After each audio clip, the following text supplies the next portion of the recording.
காலேஜி சீக்கிரம் எழுந்திரீங்க, சீக்கிரம் சீக்கிரம். என்ன கோரி இவ்வளவு சீக்கிரமா எதுக்கு எழுப்புற?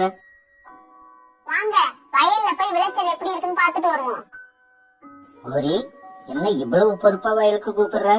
இது உண்மையிலேயே கோரியான்னு ஆச்சரியமா இருக்கு. ரொம்ப ஆச்சரியப்படாதீங்க, சீக்கிரமா வயலுக்கு வாங்க. இப்ப காலுவும் கோரியும் வயலுக்கு கிளம்பி போனாங்க. கோரி இங்கேயே வந்த? இது நம்ம வயல் இல்ல, சோனா குருவியோட வயல். நம்ம வயல் பக்கத்துல இருக்கு. தெரியும், தெரிஞ்சுதான் வந்தேன். நம்ம வயல்ல நெற்பயிர் அங்க ஒண்ணு இங்க ஒண்ணுமா விளைஞ்சிருக்கு. ஆனா சோனா குருவி வயல்ல எப்படி நெருக்கமா அடர்த்தியா அதிகமா விளைஞ்சிருக்கு பாத்தீங்களா? இத பாக்க பாக்க எனக்கு வயிறெல்லாம் எரியுது. கோரி வீட்டுல இருந்து கிளம்புறப்ப நீ எங்க மாறிட்டியோன்னு ஆச்சரியப்பட்டேன். இப்பதான் தெரியுது நீ இன்னும் மாறவே இல்ல. தெரியாம தான் கேக்குறேன். சோனா குருவிக்கும் உனக்கும் அப்படி என்னதான் பகை? ஏன் சோனா குருவிய எதிரியாவே பாக்குறேன்? நானும் தெரியாம தான் கேக்குறேன். ஏன் நீங்க எப்பவும் சோனா குருவிக்கே சப்போர்ட் பண்ணி பேசுறீங்க? உங்களுக்கும் அவளுக்கும் அப்படி என்னதான் ஃப்ரெண்ட்ஷிப்? ஏன் அவன் மேல எப்பவும் அக்கறையா இருக்கீங்க? கோரி இதுக்கு மேல வாங்கிட்ட நான் எதுவும் பேச முடியாது. இப்ப இங்க எதுக்கு வந்த அத மட்டும் சொல்லு. அப்படி கேளுங்க. இந்த வருஷம் சோனா வயலோட நம்ம வயல்ல விளைச்சல் அதிகமா இருக்கணும், அதுதான் என் ஆசை. இன்னும் 2 நாள்ல அறுவடையே பண்ண போறோம். இப்ப எப்படி விளைச்சல் அதிகமாக்க முடியும்? நம்மளோட வயல்ல விளைச்சல் அதிகமாக்க முடியும், என்னால முடியும். எப்படி கோரி எனக்கும் சொல்ல. சோனா குருவியோட வயல்ல விளைஞ்ச பயிரை எல்லாம் நாசம் பண்ணிட்டா நம்ம வயல்ல விளைஞ்ச பயிர் தான் அதிகமா தெரியும். எப்படி என் ஐடியா? ஐடியா சரிதான், ஆனா எப்படி நாசம் பண்ணுவ? பக்கத்து காட்டுல இருக்கிற மலைப்பகுதியில வசிக்கிற ஆந்தைய எனக்கு நல்லா தெரியும். அது சின்ன வயசா இருக்கிறப்ப அதுக்கு நான் தான் திருட கத்து கொடுத்தேன். இப்ப அது தொழில என்னை விட முன்னேறிடுச்சு. இருந்தாலும் அது என்ன ஒரு குருவா மனசுல வச்சிருக்கு. எனக்காக அது எதையும் செய்யும். அதை வச்சு சோனாவோட பயிரெல்லாம் நாசம் பண்ணுவேன். சீக்கிரம் கிளம்புங்க, அத போய் பாத்துட்டு வருவோம். இப்ப கிளம்புனாதான் இருட்டுறதுக்குள்ள நாம திரும்பி வர முடியும். இப்படி சொன்ன கோரி காலுவோட மலைப்பகுதியை நோக்கி பறந்து போச்சு.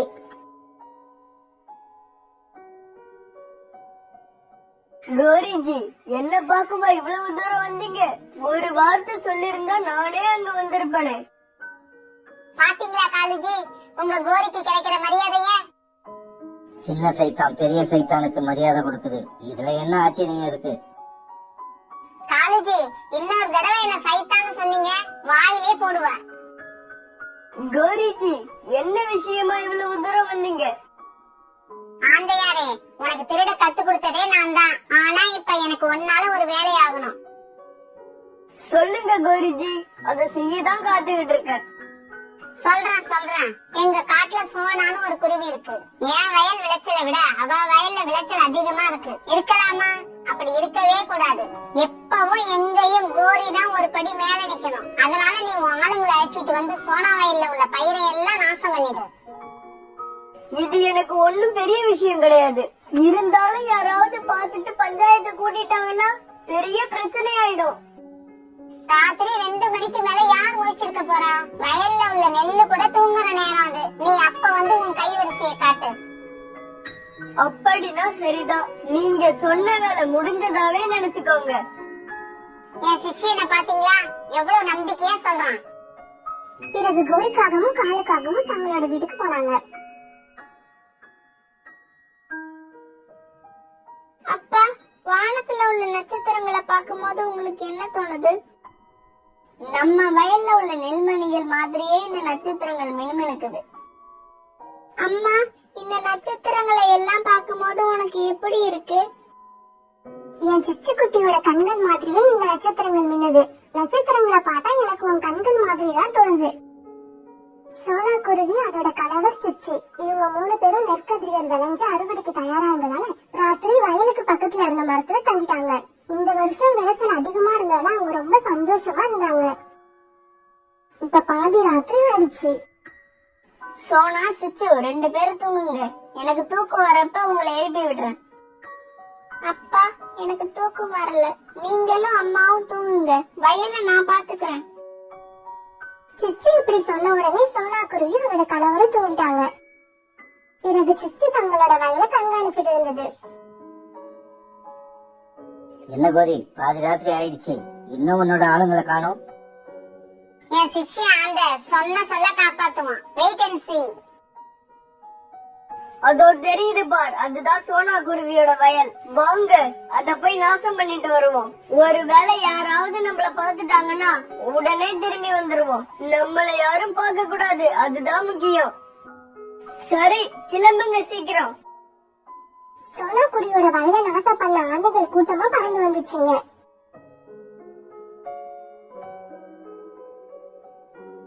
யாரோ நம்ம வயல் பக்கம் பறந்து வராப்புல தெரியுது. யாரா இருக்கும்? யாரா இருந்தா என்ன? அம்மாவையும் அப்பாவையும் எழுப்பி விட்டுருவோம். அப்பா அப்பா, யாரோ நம்ம வயல் பக்கம் பறந்து வராங்க. அம்மா, நீங்களும் எழுந்துறீங்க.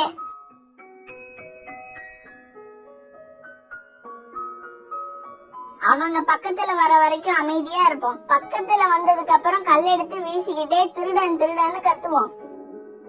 ஆந்தைங்கள் வயல்ல வந்து உட்கார்ந்த உடனே சிச்சுவோட அப்பா கல்ல எடுத்து ஆந்தைங்களை அடிக்க சோனா குருவியும் சிச்சுவும் திருடன் திருடன்னு கத்துனாங்க. என்ன இது, வயல்ல காவலுக்கு ஆள் வேற இருக்கு? கோரிஜி இந்த விஷயத்த சொல்லவே இல்லையே. இதுக்கு மேல இங்க இருக்கிறது ஆபத்து. கல்லால வேற அடிக்கிறாங்க. யாரும் நம்மள பாக்கறதுக்கு முன்னாடி வாங்க திரும்பி ஓடிடலாம். இப்படி சொன்ன அந்த ஆட்களை அழைச்சிட்டு தன்னோட காட்டுக்கு ஓடிடுச்சு. மறுபடியும் திருடர்கள் வருவாங்கன்னு பயத்துல சோனா குடும்பம் ராத்திரி பூரா கண் விழிச்சு காவல் காத்துட்டே இருந்தாங்க. மறுநாள் பொழுது விழுந்துச்சு. காளிஜி, சீக்கிரம் எந்திரிங்க. என்ன இப்படி தூங்குறீங்க? வாங்க, சோனா வயல் இந்நாள் நாசமாயிருக்கும். அந்த கண்கொள்ளா காட்சியை நாம போய் பார்க்க வேண்டாமா? பிறகு கோரியும் காலும் சோனாவோட வயலை நோக்கி பறந்தாங்க. கோரி, சோனாவோட வயல் அப்படியே இருக்கு. ஒரு நெல்மணி கூட கீழே சிந்தல. ராத்திரி ஆளுங்க வந்தாங்களா இல்லையா? என் சிஷ்யன் கொடுத்த வாக்க காப்பாத்துவான். ஆனா ஏன் இப்படி ஆச்சுன்னு தெரியலையே. இவங்க இப்படி பேசிக்கிட்டு இருக்கும் போது சோனா குருவி அங்க வந்தது. கோரி அக்கா, நான் உங்களை தான் தேடிக்கிட்டு இருந்தேன். நல்ல வேளை நீங்களே வந்துட்டீங்க. சோனா, நீ என்ன தேடிக்கிட்டு இருந்தியா? எதுக்கு தேடிக்கிட்டு இருந்த? ராத்திரி உங்க வயலுக்கு திருடங்க வந்தாங்க. நானும் சிச்சு அப்பாவும் தூங்கிக்கிட்டு இருந்தோம். நல்ல வேலை சிச்சு தான் விழிச்சுக்கிட்டு வந்து திருடர்களை பார்த்துட்டு எங்களை எழுப்பணும். நாங்க பிறகு சத்தம் போட்டு திருடர்களை விரட்டிட்டோம். நான் சொன்னா இல்லையா என் சிஷ்யன் கண்டிப்பா வருவான்னு? கோரி அக்கா, என்ன சொன்னீங்க? ஒண்ணும் இல்ல சோனா, இது வேற விஷயம். திருடர்கள் வந்த விஷயத்த சிச்சு அப்பா உங்ககிட்ட சொல்ல சொன்னாரு. நீங்களும் ஜாக்கிரதையா இருங்க. நாங்க நாளை காலையில அறுவடை பண்ண போறோம். இப்படி சொல்லிட்டு சோனா பறந்து போச்சு. என் சிஷ்யன் சொன்னபடியே வயல நாசமாக்க வந்திருக்கான். ஆனா இந்த பொடிய சிச்சு வலை நம்ம பிளான் ஃபெயிலியர் ஆயிடுச்சு. காலேஜி, நாளைக்கு அறுவடை பண்ண போறோம்னு சோனா வேற சொல்றா. நாம எது செஞ்சாலும் இன்னைக்கு ராத்திரியே செஞ்சு சோனாவோட பயிர்களை நாசமாக்கணும். மை டியர் காலேஜி, இப்ப உங்களை விட்டா எனக்கு வேற வழியே இல்ல. நீங்க தான் எனக்கு நல்ல ஐடியா கொடுக்கணும். கோரி, என்னை விட்டா வேற வழியே இல்லைன்னு வேற சொல்லிட்ட. அதுக்காகவாவது நான் ஏதாவது செஞ்சே ஆகணும். அப்படி சொல்லுங்க காலேஜி, அப்படி சொல்லுங்க. என்ன செஞ்சு உங்க மனைவியை சந்தோஷப்படுத்த போறீங்க? இன்னைக்கு ராத்திரி எப்படியாவது மறைஞ்சு வந்து சோனா குருவியோட வயலுக்கு தீ வைக்க போறேன். இதுதான் என்னோட பிளான். அற்புதம் காலேஜி, இப்படி செஞ்சுட்டா நாளைக்கு சோனா பயிர்களை அறுவடை பண்ண மாட்டா. சாம்பல தான் தட்டுல அள்ளிக்கிட்டு போவா. அந்த காட்சியை நினைக்கவே எவ்வளவு சந்தோஷமா இருக்கு தெரியுமா? அம்மா, நம்ம வயல்ல அறுவடை என்னைக்கு நடக்கும்? சிச்சு, உன்னோட அப்பா நாளைக்கு அறுவடை பண்ணணும்னு சொல்லிருக்காங்க. அம்மா, அறுவடைக்கு வேற யாரையும் கூப்பிட தேவையில்லை. நம்ம 3 பேருமே அறுவடை பண்ணலாமா? சிச்சி என் உயிரே, இந்த வயசுல உன்ன மாதிரி யாருமே பொறுப்பா இருக்க மாட்டாங்க. சரி சரி, நீ தூங்கு. இன்னைக்கு ராத்திரி வயலுக்கு போய் கண் விழிச்சு காவல் இருக்கணும். சோனாவோட குடும்பம் அன்னைக்கு ராத்திரி வயலுக்கு வந்தாங்க. அப்பா, நீங்க தூங்குங்க. நானும் அம்மாவும் பகல்ல தூங்கிட்டோம். அதனால நாங்க வயலை பாத்துக்கிறோம். பிறகு சிச்சுவோட அப்பா தூங்கிட்டாரு. காலேஜி, இன்னைக்கு நாம எப்படியாவது சோனா வயலுக்கு தீ வச்சே ஆகணும். அந்த குட்டி பிசாசு இன்னைக்கும் கண்டிப்பா முழிச்சிருக்கும். அதனால நாம ஜாக்கிரதையா சிச்சு கண்ணுல படாம வயலுக்கு போய் ஆகணும். பிறகு காலவும் கோரியும் சோனா வயலுக்கு பறந்து வந்தாங்க. அவங்க 2 பேரும் மறைஞ்சு சோனாவோட வயலுக்கு வந்து சேர்ந்தாங்க. காலேஜி சீக்கிரம் நெருப்ப பத்த வைங்க, நம்ம நல்ல நேரம் 3 பேரும் தூங்கிட்டு இருக்காங்க. கோரி இப்படி சொல்ல காலை நெருப்ப பத்த வச்சது. சோனாவோட குடும்பமே தூங்கிட்டு இருந்தாலும் கடவுள் சோனாவோட வயல காவல் காத்துக்கிட்டு தான் இருந்தாரு. அப்ப திடீர்னு எங்கிருந்தோ வந்த மழை மேகங்களால வயல்ல மழை பெய்ய ஆரம்பிச்சது. அந்த மழையால காலை பத்த வச்ச நெருப்ப அணைஞ்சு போச்சு. கோரியும் காலும் அடுத்து என்ன செய்யலாம்னு பேசிக்கிட்டு இருக்கப்பவே பயங்கர கோரியோட வயல்ல விழுந்தது. அந்த மின்னலால கோரியோட வயல்ல இருந்த பயிர்கள் எல்லாமே தீப்பிடிச்சு கருகி நாசமாயிடுச்சு. தான் கண்ணுக்கு எதிரே தான் வயல் எரியத கண்ட கோரி கண்ணீர் விட்டுச்சு. காலு, இதெல்லாம் எப்படி நடந்துச்சு? தென விதைச்சவன் தினைய அறுப்பான், வென விதைச்சவன் வினையத்தான் அறுப்பான்.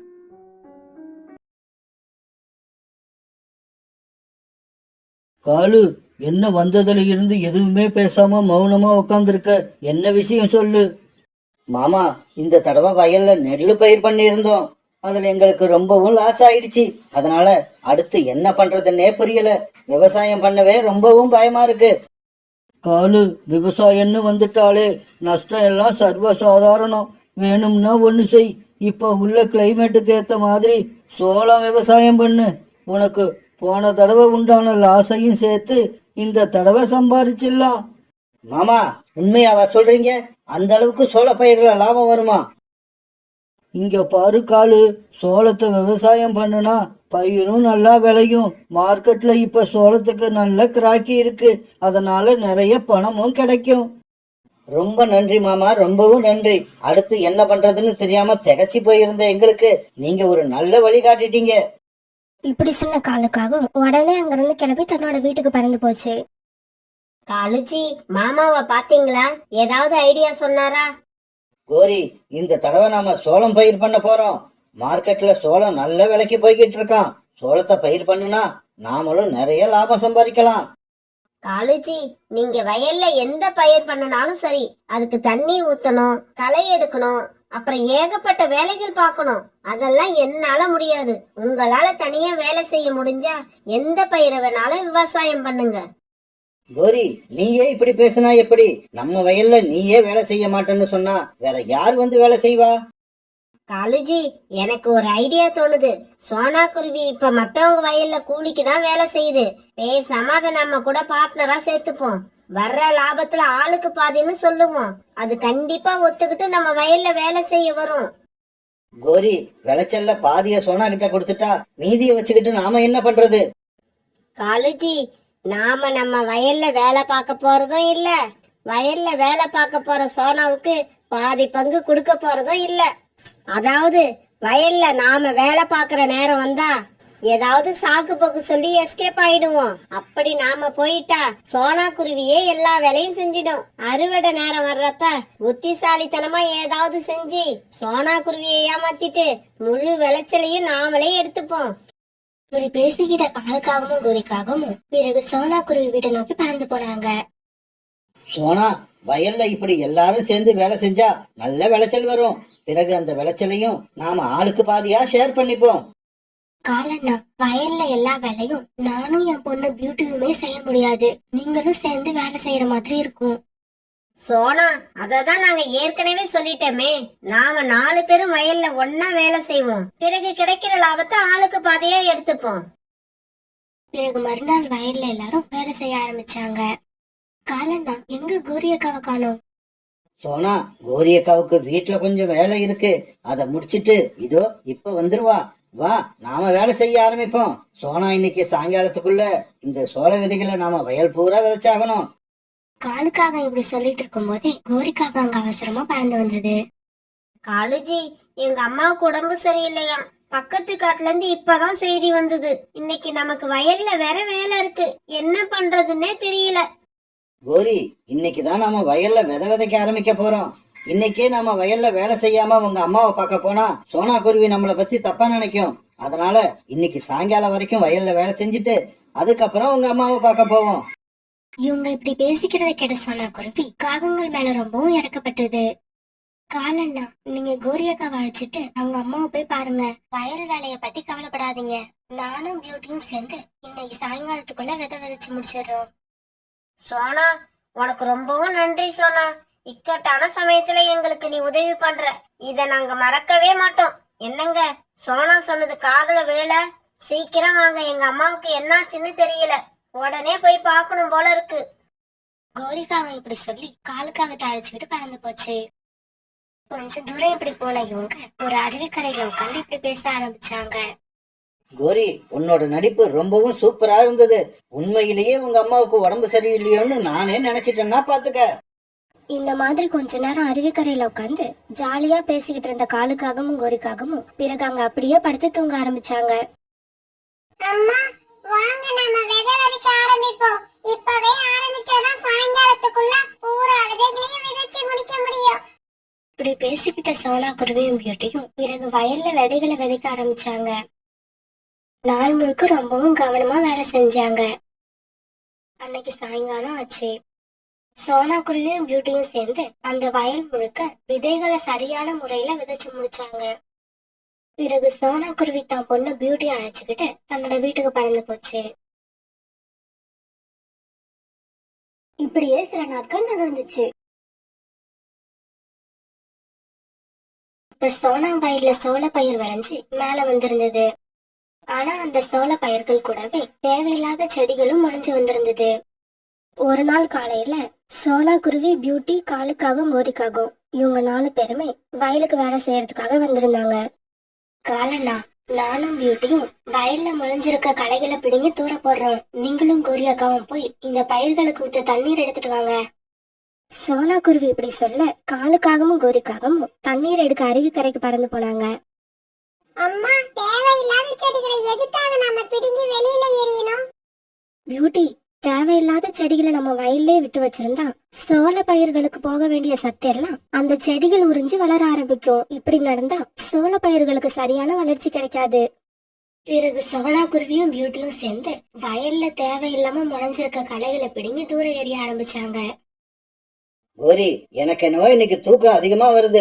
அதனால நான் இங்க படுத்து தூங்குறேன். நீ தண்ணீரை எடுத்துக்கிட்டு நம்ம வயலுக்கு சீக்கிரமா போ.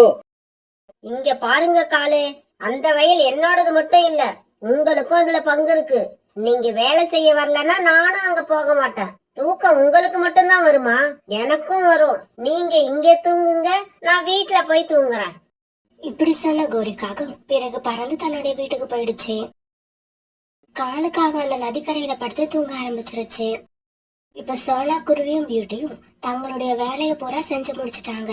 இருந்தாலும் வயலுக்கு நீர் எடுக்க போன காலுக்காகவும் கோரிக்காகவும் அது வரைக்கும் திரும்பி வரல. அதனால சோனா குருவி அவங்கள தேடி நதிக்கரைக்கு பறந்து போச்சு. என்ன இது, காலண்ணா இப்படி படுத்து தூங்கிட்டு இருக்காங்க, பாவம் உடல்நிலை சரியில்லை போல இருக்கு. சரி, நாமளே தண்ணி எடுத்துக்கிட்டு போய் பயிர்களுக்கு ஊத்துவோம். இப்படி நினைச்ச சோனா குருவி பிறகு தண்ணி எடுத்துக்கிட்டு போய் வயல்ல உள்ள செடிகளுக்கு ஊத்த ஆரம்பிச்சது. சோனா குருவியும் பியூட்டியும் ராப்பகல் பாராம வயல்ல இப்படியே வேலை செஞ்சுக்கிட்டு இருந்தாங்க. இப்படியே சில நாட்கள் நகர்ந்துச்சு. இப்ப காலுக்காகத்தோட சோள பயிர்கள் ரொம்பவும் நல்ல முறையில விளைஞ்சு வந்திருந்தது. தங்களுடைய உழைப்பு எல்லாம் வீண் போகாம சோள கதிர்கள் விளைஞ்சு வந்திருக்கத பார்த்துட்டு சோனா குருவியும் பியூட்டியும் ரொம்பவும் சந்தோஷப்பட்டாங்க. அம்மா, வயல்ல நம்ம செய்ய வேண்டிய வேலை இன்னும் ஏதாவது பாக்கி இருக்கா? இல்ல பியூட்டி, இதுக்கப்புறம் நம்ம வயல்ல எந்த வேலையும் செய்ய தேவையில்ல. இன்னும் 2-3 நாட்கள் கழிச்சு சோள கதிர்களை நாம இந்த செடிகள்ல இருந்து எடுத்துடலாம். இவங்க இப்படி பேசிக்கிட்டு இருக்கும்போது காலுக்காகவும் கோரிக்காகவும் அங்க வந்தாங்க. சோனா, நம்மளோட வயல் இப்ப அறுவடைக்கு தயாராயிடுச்சுன்னு நினைக்கிறேன், அப்படிதானே? ஆமா கோரியாக்கா, இன்னும் 2-3 நாட்கள்ல நாம அறுவடை பண்ணிடலாம். காலேஜி, இந்த தடவை நம்மளோட பங்கை வித்து எனக்கு தங்கத்துல வளையல் எடுத்து கொடுக்கணும். இப்படி கொஞ்ச நேரம் காகங்களும் சோனா குருவியும் பேசினதுக்கு அப்புறம் சோனா குருவி தான் பொண்ணு பியூட்டி அழைச்சுக்கிட்டு அங்கிருந்து கிளம்பி தன்னோட வீட்டுக்கு பறந்து போச்சு. என்ன கோரி, தோளமும் நல்லா விளைஞ்சு அறுவடைக்கு தயாராயிடுச்சு. இப்ப என்ன யோசனை பண்ணி இருக்க? சோனா குருவிக்கு பாதி பங்கு கொடுக்க போறோமா இல்லையா? காலேஜி, சோனா குருவிக்கு பாதி பங்கு அப்படிங்கிற பேச்சுக்கே இடம் இல்ல. நாம என்ன செஞ்சா முழு பங்கு நமக்கு வரும்னு நான் யோசிச்சு வச்சிட்டேன். அப்படியா? அது என்ன ஐடியா கோரி? எனக்கும் சொல்லு. உங்களுக்கு அந்த ஐடியாவை இப்ப தனியா சொல்ல முடியாது. நாளைக்கு காலையில சோனா குருவி வீட்டுக்கு போய் சொல்லுவ. அப்ப நீங்களும் கேட்டுக்குங்க. மறுநாள் பொழுது விடிஞ்சிச்சு. கோரிக்காகவும் காலுக்காக தழைச்சுக்கிட்டு சோனா குருவி வீட்டுக்கு பறந்து போச்சு.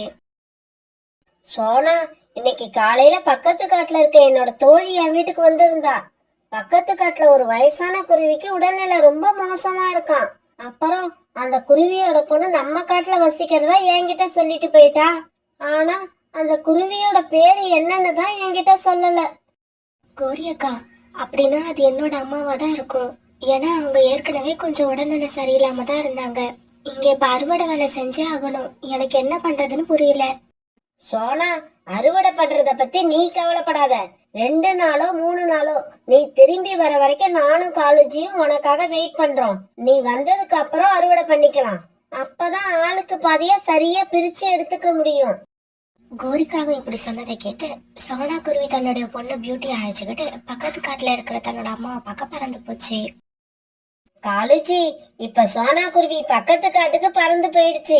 நாம இப்ப அறுவடைய ஆரம்பிக்கலாம். கோரி, நாம பகல்ல அறுவடை பண்ணனா நாம தான் அறுவடை பண்றோங்கிற விஷயம் எல்லாருக்கும் தெரிஞ்சிடும். அதனால ராத்திரியில அறுவடை பண்ணுவோம். அறுவடை பண்ற நேரத்துக்கு ஆந்தைய வர சொல்லி சோளக்கதிர்களை அந்த ஆந்தைகிட்ட வித்து ராத்திரியே பணமாக்கிடுவோம். இப்படி பேசிக்கிட்ட காலுக்காகவும் கோரிக்காகவும் பிறகு அங்கிருந்து பறந்து போனாங்க. பிறகு ராத்திரி ஆச்சு. அன்னைக்கு ராத்திரி கோரிக்காகவும் காலுக்காகவும் தங்களுடைய வயலுக்கு வந்தாங்க. அவசர அவசரமா தங்களோட வயல்ல இருந்த பூரா சோள கதிர்களையும் உடைச்சு எடுத்தாங்க. இப்படி உடைச்சு எடுத்த சோள கதிர்களை பிறகு 2 சாக்கு மூட்டைகளை வச்சு கட்டினாங்க. காலுஜி, இந்த சோள கதிர்களை வாங்க ஆந்த வரும்னு சொன்னீங்க. ஆனா அப்படி யாரும் இன்னும் வரல. கோரிக்காக அப்படி சொல்லிட்டு இருக்கும் போது ஒரு ஆந்தை அங்க பறந்து வந்தது. காலே, ஒரு முக்கியமான விஷயம். இப்ப இந்த சோள கதிர்களை வாங்க என்கிட்ட பணம் இல்ல. இப்ப என்கிட்ட இந்த சோள கதிர்களை கொடுத்தீங்கன்னா மார்க்கெட்ல நாளைக்கு காலையில கொண்டு போய் வித்துட்டு மதியம் 1 மணிக்குள்ள பணத்தை எடுத்துக்கிட்டு வந்து உங்க வீட்டுல கொடுத்துட்றேன். அந்த ஆந்தை இப்படி சொன்னதை கேட்ட காலுக்காக யோசிக்க ஆரம்பிச்சது. காலுஜி, என்ன யோசிக்கிறீங்க? ஏற்கனவே லேட் ஆயிடுச்சு. இந்த சோள கதிர்களை ஆந்தை கிட்ட கொடுத்து விடுங்க. இங்க பாருப்பா, நாளைக்கு மத்தியானம் 1 மணிக்குள்ள பணம் எங்க கைக்கு வந்துடணும். கோரி அக்கா, நீங்க கவலைப்படாதீங்க. மதியம் 1 மணிக்குள்ள பணம் உங்க வீட வந்து சேரும். இப்படி சொன்ன ஆந்தை பிறகு அந்த மூட்டைகளை தூக்கிட்டு பறந்து போச்சு. ஆந்த தம்பி, இந்த சோள கதிர்கள் ரொம்பவும் நல்ல முறையில விளைஞ்சிருக்கு. அதனால எப்பவும் கொடுக்கறத விட இந்த தடவை உனக்கு பணமும் அதிகமா கொடுப்பேன். இவ்வளவு அருமையான சோள கதிர்கள் உனக்கு எங்க இருந்து கிடைச்சது? நம்ம காட்டுல இருக்கிற காலுக்காகத்தோட வயல்ல இருந்துதான் நேத்து ராத்திரி இந்த சோள கதிர்களை வாங்கிட்டு வந்தேன். அப்படின்னா இதுல சோனா குருவிக்கும் பங்கு இருக்கணுமே. எதனால காகங்கள் தங்களோட வயல்ல ராத்திரியில அறுவடை பண்றாங்க? இது என்னவோ எனக்கு சரியா படல.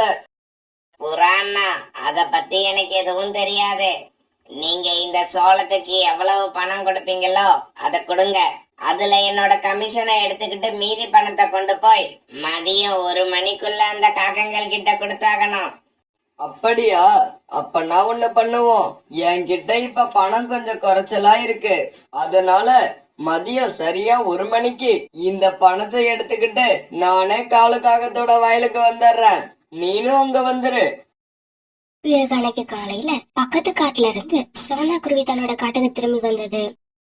காலுக்காகத்தோட வயல போய் பார்த்து ரொம்பவும் அதிர்ச்சி ஆயிடுச்சு. ஏன்னா அந்த வயல்ல ஒரு சோள கதிர் கூட மீதி இல்ல. எல்லாத்தையும் யாரோ பறிச்சுட்டு போயிருந்தாங்க. அந்த வயல்ல இன்னொரு பக்கம் காலுக்காகவும் கோரிக்காகவும் நின்று அழுதுகிட்டு இருந்தாங்க. சோனா குருவியும் பியூட்டியும் உடனே அங்க அழுதுகிட்டு நின்னுகிட்டு இருந்த காகங்கள் கிட்ட போனாங்க. சோனா, நாம மோசம் போயிட்டோம் பாத்தியா? ராத்திரியோட ராத்திரியா நம்ம வயல்ல இருந்த எல்லா சோளத்தையும் யாரோ பறிச்சுக்கிட்டு போயிட்டாங்க. இதை கேட்டுட்டு சோனா குருவியும் பியூட்டியும் அழ ஆரம்பிச்சாங்க. கோரி அக்கா, நானும் என் பொண்ணு பியூட்டியும் இந்த வயல்ல ராப்பகலா வேலை செஞ்சோம். ஆனா அதுக்குரிய பலன் எங்களுக்கு கிடைக்கல. இந்த வயல்ல வேலை செஞ்ச நேரத்துல நாங்க கூலி வேலைக்கு போயிருந்தாலாவது எங்களுக்கு சம்பளம் கிடைச்சிருக்கும். இப்ப அதுவும் இல்லாம போயிடுச்சு. இவங்க இப்படி அழுதுகிட்டு இருக்கப்ப புறா சோள கதிர்களுக்கான பணத்தை எடுத்துக்கிட்டு அங்க வந்தது. சோளம் அழறத பார்த்த புறா இப்படி பேச ஆரம்பிச்சது. சோனா, அழாத. உன்னோட உழைப்பு ஒரு நாள் வீணா போகாது.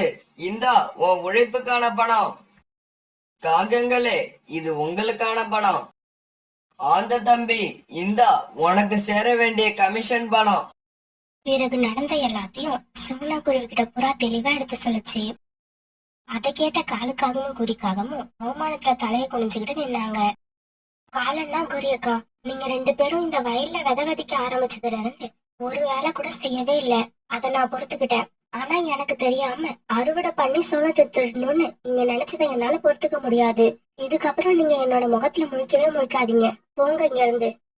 சோனா இப்படி சொன்ன உடனே காலுக்காகவும் கோரிக்காகவும் தாங்கள் செஞ்ச தவறு நினைச்சு அழுதுகிட்டே அங்கிருந்து பறந்து போனாங்க.